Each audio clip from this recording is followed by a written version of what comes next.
నమస్తే, welcome to our channel. నేను మీ స్వాతి. మరి హెయిర్ని ఎలా ప్రొటెక్ట్ చేసుకోవాలి? చాలామందికి హెయిర్ డ్రై అయిపోతూ ఉంటుంది. హెయిర్ స్మూత్గా ఉండడము, కండిషనర్స్ వాడడము, సిల్కీ హెయిర్ ఉన్న వాళ్ళకి ఓకే. కానీ హెయిర్ డ్రైగా ఉన్న వాళ్ళకి వాళ్ళ హెయిర్కి ఎలాంటివి ప్యాక్స్ వేసుకోవాలి, ఎలా ప్రొటెక్ట్ చేసుకోవాలనేది చాలామందికి తెలియదు. అలాగే హెయిర్ గ్రోత్కి కూడా ఒక మంచి రెమెడీ చెప్పబోతున్నారు సురక్ష ఆయుర్వేద అండ్ పంచకర్మ స్పెషలిస్ట్ పూర్ణ రాజేశ్వరి గారు. ప్రస్తుతం మనతో ఉన్నారు, మాట్లాడిద్దాం. నమస్తే మ్యామ్. నమస్తే అమ్మా. మేడం, అందరిలో భాగం హెయిర్ కూడా. అవునమ్మా. మనం ఎలా అయితే చాలా ఫేస్ కన్నా మనిషి బాగుండి హెయిర్ పల్చిగా ఉన్నా, హెయిర్ కొంచెమే ఉన్నా, జడ తక్కువ ఉంటే చాలామందికి కొంచెం గిల్టీగా అనిపిస్తుంది. వాళ్ళు బయటికి వెళ్ళడానికి, నలుగురిలో కలవడానికి, ఫ్రెండ్స్తో ఉండడానికి చాలా ఇబ్బంది పడుతూ ఉంటారు. మరి అలా హెయిర్ ఫాల్ సమస్య ఈ మధ్య ఎక్కువ అయిపోయింది. హెయిర్ ఫాల్ తగ్గించుకోవడంతో పాటు హెయిర్లో కొంతమంది డ్యామేజెస్ ఎక్కువ ఉంటాయి. డ్రై అయిపోతూ ఉంటుంది హెయిర్. మీరు అన్నట్లు ఎండిపోయిన గడ్డిలా అంట, ఎండుగడ్డిలా ఉండే హెయిర్ ని అదే కంప్లైంట్ వస్తుంటారమ్మా. అందుకని ముఖ్యంగా అబ్బాయిలు ఎక్కువగా చూస్తుంటాం. మీరు చెప్పిందంతా అమ్మాయిల గురించి, కానీ నాకు వచ్చి పేషెంట్స్ పూర్తిగా నున్నటి గుండెతోటి వచ్చేస్తుంటారు అనమాట. అసలు ఎక్కడో ఈ చివరి ఎక్కడో చిన్న ఒక లేయర్ ఉంటుందేమో అంతే, మొత్తం అంతా బోడిగుండ్లాగా అయిపోతుంది. అసలు నాకు అసలు చూస్తే 20 ఏళ్ళ వాళ్ళు, 60 ఏళ్ళ వాళ్ళు కూడా చాలా మంచి థిక్ హెయిర్ ఉన్న వాళ్ళు చూస్తూ ఉంటాం కదా. గ్రే హెయిర్ రావచ్చు కానీ థిక్ హెయిర్ అలాగే ఉన్న వాళ్ళు చాలా మందిని చూస్తుంటాం. కానీ ఈ జనరేషన్ లో 20 ఏళ్ల లోపల పిల్లలే పూర్తిగా బోడిగుండుతోటి కనిపిస్తున్నారు. తిరుపతిలో అప్పుడే వచ్చారా అనిపిస్తుంది అనమాట. అంత నున్నటి గుండెతోటి ఉంటున్నారు.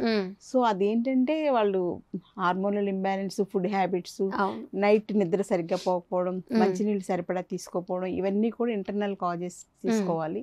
దాంతో పాటుగా పిల్లలకి ఏంటంటే స్ట్రెస్ ఎక్కువైపోతుంది. ఎడ్యుకేషనల్ స్ట్రెస్, హాస్టల్లో ఉండడం, న్యూట్రిషియస్ ఫుడ్ ఉండదు, వాళ్ళు ఏదో పెడతారు. వీళ్ళకి ఇంట్లో ఉంటే అమ్మ కనీసం శనివారం ఆదివారం తలకు బాగా జుట్టు పట్టుకుని తలకు బాగా నూనె పెట్టి ఏదో ఒకటి కాస్త మర్దన చేసి ఏదో ఒకటి ప్యాక్స్ వేసి ఎలాగోలా కొంచెం కేర్ అనేది ఆటోమేటిక్గా చేసుకుంటాం కదా మన పిల్లలకి. హాస్టల్లో ఉన్న వాళ్ళకి అవకాశం ఉండదు. సో అది కూడా ఒక కారణం అవుతుంది. అందుకని పాత రోజుల్లో అయితే నా దగ్గరికి 99 ఆ పీరియడ్లో పిల్లలు ఇలా హెయిర్ ఫాల్ గురించి వచ్చేవాళ్ళు. మగపిల్లలు వచ్చినప్పుడు వాళ్ళని చూస్తే నాకు అర్థం వీళ్ళు బెంగళూరు నుంచి వచ్చారని. ఎందుకంటే బెంగళూరులో వాళ్ళకి ఈ హెయిర్ ఫాల్ ఇంత భయంకరంగా ఉండేది, కొంచెం బట్టతల అప్పట్లో అలా వచ్చేవాళ్ళు అనమాట. నేను చెప్పేది 99లో. సో వాళ్ళు హిస్టరీ ఇవ్వకుండానే నేను బెంగళూరు నుంచి వచ్చారా అని చెప్పేసి నేను నోట్ చేసి తీసుకునేదాన్ని. వాళ్ళు 100% బెంగళూరు నుంచి వచ్చిన వాళ్ళు. తర్వాత హైదరాబాద్లో వాళ్ళు వచ్చేవాళ్ళు. ఈ తర్వాత ఇప్పుడు ఏంటంటే విజయవాడ లేదు, విలేజ్ లేదు, ఏమీ లేదు, అన్ని చోట్ల పూర్తిగా బోడిగుండు వచ్చేసిన పిల్లలు ఎక్కువ మంది అయిపోతారు. ఆడపిల్లలకు కూడా బాగా వెనక్కి వెళ్ళిపోతుంది జుట్టు. దాంతోపాటుగా జుట్టు ఎండిపోవడం కూడా ఒకటి చూస్తున్నాం. సో హెయిర్ ఫాల్, తర్వాత జుట్టు ఎండిపోవడం, డ్రైనెస్ ఎక్కువ సమ్మర్ లో ఏంటంటే ఎక్కువగా చూస్తూ ఉంటాం అన్నమాట. సో బయట ఉండే పొల్యూషన్ కూడా అది కూడా ఒక కారణం. ఫుడ్ లో ఉండే pollution, water pollution, air pollution, ఇవి కూడా మెయిన్ కారణాలు. ఎందుకంటే పిల్లలు బళ్ళ మీద ఎక్కువ తిరిగేస్తుంటారు. రోజు 50 to 100 కిలోమీటర్స్ తిరుగుతూ ఉంటారు. హైదరాబాద్ అయితే more than 100-200 kilometres per day. వాళ్ళు హెల్మెట్ పెట్టుకున్నా ఒక రకం ప్రాబ్లం, హెల్మెట్ పెట్టుకోకపోతే ఇంకా ప్రాబ్లం అనమాట. సో చాలా మంది హెల్మెట్ పెట్టుకుంటే గాలాడక సఫికేషన్ తోటి లోపల డాండ్రఫ్ లాగా వచ్చేసేసి జుట్టు అంతా ఊడిపోతూ ఉంటుంది.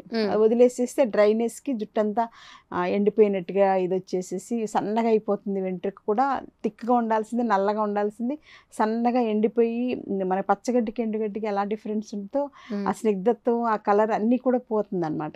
అందుకని ఎండుగడ్డిలాగా, ఎండు పీచులాగా, తాటికాయ పీచులాగా అలా ఎండిపోయి జుట్టు కూడా చూస్తుంటాం అనమాట. సో దీనికి ఏంటంటే బెస్ట్ రెమెడీ ఇంట్లో, మరి ఇంతవరకు ఎవరు చెప్పుండరు. సో మేము చిన్నప్పుడు మాకు ఎవరో చెప్పారు, నేను ఆశ్చర్యపోయాను. అంటే పెరుగు అనమాట. పెరుగును ఉపయోగిస్తే జుట్టు ఇంత బాగా పెరుగుతుందా, హెయిర్ గ్రోత్ కూడా వస్తుంది. కానీ నాకు ఎలర్జీ ఉండేది అప్పట్లో. నాకు సివియర్ ఆస్మా ఉండేది నాకు 16th year ఆ ఏజ్లో. సో నాకు పెరుగు పెట్టుకోవడానికి అవకాశం ఉండేది. పెరుగు పెట్టుకుంటే ఇంకేం లేదు, అసలు బుస్సలు కూడా ఆస్మా వచ్చేసేది అనమాట. ఇక్కడ కూర్చుంటే అక్కడ వినపడుతుంది సౌండ్, అంత భయంకరమైన ఆస్మా వచ్చేసేది నాకు. ఇవన్నీ ఆయుర్వేద, పంచకర్మ, యోగా వీటితోటి ఇప్పుడైతే చాలా 99% తగ్గిపోయింది. కొంచెం జీన్స్ లో ఉన్న ఇది పోదు కదా, అది ఇంకా ఉంది. అంటే హెరిడిటరీ, నాకు మా మేనత్తలకి ఉంది, మా మేనమామకి ఉంది. సో నేను మోర్ ప్రోన్ ఫర్ ఆస్మాటిక్ అనమాట అప్పట్లో. సో నేను పెరుగు వాడడానికి ఎక్కువ కుదిరేది కానీ తగ్గాక నేను పెరుగుని రెగ్యులర్ గా వాడుతూ ఉండేదాన్ని. హెయిర్ ప్యాక్స్ లో పెరుగు కలిపేసేసి పెట్టుకోవడం అనేది సింపుల్ కదా, చాలా సింపుల్.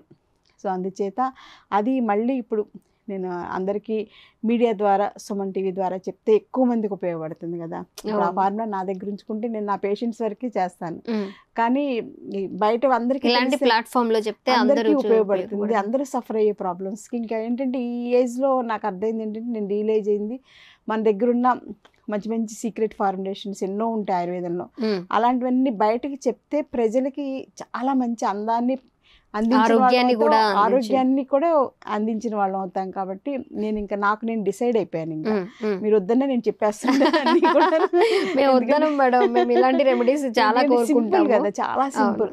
సో పెరుగుని ఏంటంటే మనం కొంచెం ముందు హెయిర్కి ఆయిల్ పెట్టుకోవడం అనేది ఎవరికైనా మంచిది.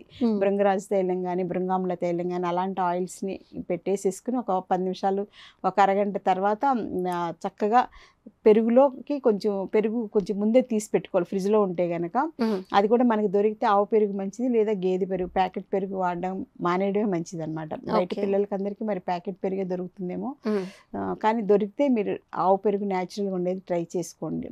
సో ఆ పెరుగు తీసుకుని అందులో కొంచెం ఆమలా చూర్ణం ఉంటుంది కదా, ఉసిరి చూర్ణం ఉంటుంది కదా, ఉసిరి చూర్ణం కానీ, త్రిఫలా చూర్ణం కానీ, మందార పొడి కానీ, ఇలాంటివి ఏదో ఒకటి ప్యాక్ ఇంట్లో ఉంచుకొని దాన్ని ఒక 2 స్పూన్స్ వేసుకోండి, పెరుగు ఒక 2 స్పూన్స్ వేసుకోండి, అంతా కలిపేసేసి పేస్ట్ లాగా చేసేసి అలా పక్కన ఉంచుకోండి. జస్ట్ బిఫోర్ బాత్ ఒక 20 మినిట్స్ ముందు తలంతా రూట్స్ టచ్ అయ్యేలాగా, హెయిర్ ఫాలికల్స్ టచ్ అయ్యేలాగా, లోపలికి అబ్జార్బ్ అయ్యేలాగా అప్లై చేసుకోవాలి. పెరుగు ఏంటంటే పెరుగులో శీతల గుణం ఉంటుంది ముఖ్యంగా, అంటే చలవ చేస్తుంది. ఇంకా సమ్మర్లో మనకి తలంతా కూడా వేడెక్కిపోతుంది, అలా ఎండలోకి వెళ్ళిన తలంతా వేడిగా ఓ అని చెప్పేసి వచ్చేసి తడికర్ చీఫ్ పెట్టేసుకుంటూ ఉంటాం కదా. సో ఆ పెరుగును అప్లై చేయడం వల్ల శీతల గుణం అనేది పెరుగుతుంది అనమాట. ఆ వేడి టెండెన్సీ మనలో, ఆ వేడి పెరగడం అనేది తగ్గుతుంది. అందులో కూడా మన ఆమ్లా చూర్ణం కానీ, త్రిఫలా చూర్ణం కానీ ఇవన్నీ వేయడం వల్ల ఇవన్నీ కూడా హెయిర్కి మంచి న్యూట్రిషన్ ఇస్తాయి. అందుచేత ప్యాక్స్లోనే మనం నరిష్ చేస్తున్నాం అనమాట, హెయిర్ని కూడా నరిష్ చేస్తున్నాం. ఆ రకంగానే పనికొస్తే హెయిర్ కేర్గా కూడా, హెయిర్ ప్రొటెక్టింగ్గా కూడా పనిచేస్తాయి అనమాట. సో ఇంకోటి ఏంటంటే పెరుగులో ప్రోటీన్ ఉంటుంది.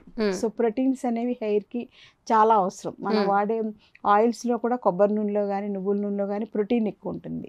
సో అందుచేత హెయిర్ ఆయిల్ పెట్టుకోవాలి, పెరుగులో కూడా ప్రోటీన్ ఉంటుంది కాబట్టి అది ఉపయోగపడుతుంది. అట్ ది సేమ్ పెరుగులో ఉండేటువంటి కఫగుణం వల్ల ఇక్కడ ఉండేటువంటి తలలో ఉండేటువంటి వాతం, పిత్తం రెండు తగ్గుతాయి అన్నమాట ఆయుర్వేద ప్రకారంగా. సో అవి తగ్గడం వల్ల జుట్టు చక్కగా మంచి హెల్దీగానే అవుతుంది, జుట్టు పెరగడానికి ఉంటుంది, వేడి తగ్గుతుంది, స్నిగ్ధత్వం కూడా వస్తుంది. జుట్టు ఏంటంటే డ్రైనెస్ వచ్చేస్తుంది, వాతం వల్ల ఏంటంటే ఎండిపోయినట్టుగా సన్నబడిపోయి. చాలామంది నిన్న కూడా అక్కడ మీటింగ్లో నేను విమెన్స్ డే ప్రోగ్రామ్కి వెళ్తే ఎవరు అడిగారు, మా పాప జుట్టు పొడవుగా బాగుందండి కానీ సన్నగా ఉంది, ఎండిపోయినట్టుగా ఉంది, ఏమన్నా చెప్తారంటే ముందు హెయిర్ ఆయిల్ వాడండి అని చెప్పాను. ఆ పాపని వాళ్ళు అడిగాక నాకు గుర్తొచ్చింది, ఇది అందరికీ చెప్తే వాళ్ళకు ఉపయోగపడుతుంది. ఇలాంటి ప్రాబ్లంతో చాలా మంది ఉంటున్నారు కదా, సో అందరికి ఉపయోగపడుతుంది. ఇవాళ ఈ ప్రోగ్రామ్ ఇలా చేస్తున్నాను, డిజైన్ చేసుకున్నాను. సో అందుచేత ఏంటంటే ఈ హెయిర్ ప్యాక్లో పెరుగు అనేది ఇంపార్టెంట్ ఫస్ట్ ఫ్యాక్టర్. దాంతో పాటుగా అందులో కొంచెం మనం చెప్పినట్టుగా త్రిఫలా చూర్ణం కానీ, ఆమ్లా చూర్ణం కానీ, మందార చూర్ణం కానీ బయట మార్కెట్లో అన్నీ దొరుకుతున్నాయి. లేదా మంచి ఆయుర్వేదిక్ డాక్టర్ దగ్గర హెయిర్ ప్యాక్స్ దొరుకుతాయి. హెయిర్ ప్యాక్ తెప్పించుకుని ఒక 2 స్పూన్స్ హెయిర్ ప్యాక్, పెరుగు ఒక 2 స్పూన్స్ రెండు కలిపేసేసి చక్క పేస్ట్ లాగా తయారు చేసేసి ఈ రూట్స్ నుంచి అప్లై చేసుకుంటే ఒక 20 to 30 మినిట్స్ చాలు. తర్వాత మనం హాయిగా షాంపూ కానీ, కుంకుడుకాయ పౌడర్ కానీ అలా చేసేసుకుంటే, లేకపోతే ఆమ్లా పౌడర్, త్రిఫలా చూర్ణం వేసినప్పుడు ప్రత్యేకించి ఎక్కువగా మనం షాంపూ కూడా ఎక్కువ పెట్టక్కర్లా, కొంచెం లైట్ షాంపూ తోటే మనకి తల వాష్ అయిపోతుంది అనమాట. అంటే కేరళ వాళ్ళైతే అలాగే తిరిగేస్తుంటారు, వాళ్ళు అప్పుడే నూనె పెడతారు, అప్పుడే తలస్నానం చేసేస్తారు, తిరిగేస్తారు.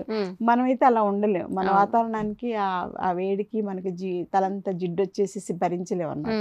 అందుకని వాష్ చేసేసి కూడా మంచిది. కుంకుడుకాయ పౌడర్ కూడా బయట దొరుకుతుంది కదా, కుంకుడుకాయ పౌడర్ కూడా వాడుకోవచ్చు. లేదంటే ఇంకా లైట్ షాంపూ, ఏదన్నా స్ట్రాంగ్ షాంపూస్ అక్కర్లేదు, కొంచెం షాంపూ పెట్టుకుంటే చాలు, తల వాష్ అయిపోతుంది అనమాట. త్రిఫలాలోని హెయిర్ క్లీనింగ్ యాక్ట్ ఉంటుంది, ఆమ్లాలోని హెయిర్ క్లీనింగ్ యాక్షన్ అనేది ఉంటుంది. కాబట్టి అవి డెఫినెట్గా ఎక్కువ షాంపూ లేకుండా మనం తగ్గించుకోవచ్చు. ఇందులో కొంచెం శనగపిండి కూడా వేసుకుంటే బాండింగ్ ఇది పెరుగుతుంది, అది కూడా హెయిర్ని క్లీన్ చేస్తుంది శనగపిండి కూడా. సో ఆ రకంగా ఏంటంటే పెరుగు ఒక 2 స్పూన్స్, శనగపిండి 1 స్పూను, ఆమ్లా చూర్ణం కానీ త్రిఫలా చూర్ణం కానీ ఒక 2 స్పూన్స్ కలిపేసేసి హెయిర్ ప్యాక్ లాగా అప్లై చేసుకుని చేసుకోవచ్చు. ఇంకా కొంతమందికి చాలా వేడి ఉంది, తలంతా మాడిపోతుంది అనుకునే వాళ్ళకి ఈ ప్యాక్స్ లేకుండా ఉట్టి పెరుగు ఇలా అప్లై చేసేసుకుని కొంచెం ఇలాగా లైట్గా మసాజ్ చేసేసుకుంటే, లైట్గానే ఎక్కువ గట్టిగా చేసుకోకల్లా జస్ట్ ఇలా ట్యాపింగ్లా చేసేసుకుంటే ఈ పెరుగు వెంటనే అబ్జార్బ్ అయిపోతుంది. వెంటనే ఎండలో నుంచి వచ్చాక ఆ వేడి, ఆ హాట్ ఫ్లష్ అంటే ఉన్న కొద్దీ ఇప్పుడు మార్చిలో ఇలా ఉంది, మేలో భయంకరంగా ఉంటుంది కదా మనకి. సో ఇలాంటి కేర్ ఇంట్లోనే మనం చేసుకుంటే బయటకు వెళ్ళి వేలు ఖర్చు పెట్టుకుని చేసుకోక్కర్లేదు. ప్లస్ అక్కడ వాడే కెమికల్స్, అక్కడ వాడే సీరమ్స్, వాటి వల్ల ఏ సైడ్ ఎఫెక్ట్స్ వస్తే మనకు తెలియదు. అందుచేత మన ఇంట్లోనే మన పాతకాలం నాటి, మన బామ్మల నాటి సింపుల్ చిట్కాతోటే మనం హ్యాపీగా హెయిర్ని ప్రొటెక్ట్ చేసుకోవచ్చు. హెయిర్ రీగ్రోత్ కూడా మనం ట్రై చేసుకోవచ్చు. Okay ma'am. హెయిర్కి మంచి ప్యాక్, హెయిర్ గ్రోత్ అవ్వడానికి, అలాగే డ్రైగా ఉన్నదాన్ని స్మూత్గా అవ్వడానికి కూడా మంచి రెమెడీ చెప్పారు. బ్యూటీకి చాలా చాలా ఇంపార్టెంట్ హెయిర్ కూడా. సో మన స్కిన్తో పాటు ఫేస్తో పాటు హెయిర్ని కూడా చాలా చక్కగా ప్రొటెక్ట్ చేసుకోవాల్సిన అవసరం అయితే ఉంది. ఈజీ రెమెడీ ఇంట్లో దొరికే, అలాగే మీరు ఎక్కువ కష్టపడకుండా రెడీమేడ్గానే కొన్ని ఆయుర్వేదిక్ షాప్స్లో ఆయుర్వేదిక్ డాక్టర్స్ రిఫర్ చేసినవి మనకి ఈజీగా దొరుకుతూ ఉంటాయి. కాబట్టి ఎక్కువ టైం కూడా గంటల తరబడి ప్యాకులు వేసుకోవాల్సిన అవసరం కూడా లేదు, ఎక్కువ టైం స్పెండ్ చేయాల్సిన అవసరం కూడా లేదు. సో ½ అన్ అవర్ పెట్టుకుంటే చాలట, మంచి రిజల్ట్ అయితే పొందుకోవచ్చు అంటున్నారు. తప్పకుండా ట్రై చేయండి. ఈ సమ్మర్లో ఇలా ట్రై చేస్తే వాళ్ళకే కాన్ఫిడెన్స్ వస్తుంది, ఈ ఫార్ములా బాగుంది అనేది. ఒకవేళ లక్కీగా హెయిర్ గ్రోత్ కూడా స్టార్ట్ అవుతుంది, ఇంకా బాగా మంచి హెయిర్ కావాలి, రిజల్ట్ కనిపిస్తుంది కాబట్టి ఇంట్రెస్టింగ్ గా పూర్తిగా హెయిర్ కావాలి పాత రోజుల్లో లాగా అనుకుంటే గనక డెఫినెట్ గా ఆయుర్వేదిక్ పంచకర్మ ట్రీట్మెంట్స్ తోటి మళ్ళీ హెయిర్ రీగ్రోత్ చేసుకునేటువంటి మంచి మంచి మెథడ్స్ ఉండే, సింపుల్ మెథడ్స్. సో అవి కూడా మీరు ఒక రెగ్యులర్ రాలేకపోతే 1 డే చేయించుకుని మీరు ఆ మెథడ్స్ ని ఇంట్లో కూడా చేసుకునేలాగా మెడిసిన్స్ అవన్నీ కూడా ఇంటి దగ్గర తీసుకెళ్ళిపోయి ట్రై చేసుకోవచ్చు. సో ఇలా చేసుకుంటే డెఫినెట్ గా మనకి 20 ఏళ్ళు కాదు 60 ఏళ్ళు వచ్చినా కూడా మంచి హెయిర్ తోటి అందంగా ఆనందంగా ఉండొచ్చు. Okay madam. ఆరోగ్యం కూడా ఆనందం ఉంటే ఆటోమేటిక్ గా ఆరోగ్యం కూడా బాగుంటుంది కాబట్టి అలా ట్రై చేయొచ్చు. Thank you ma'am. Thank you అమ్మా.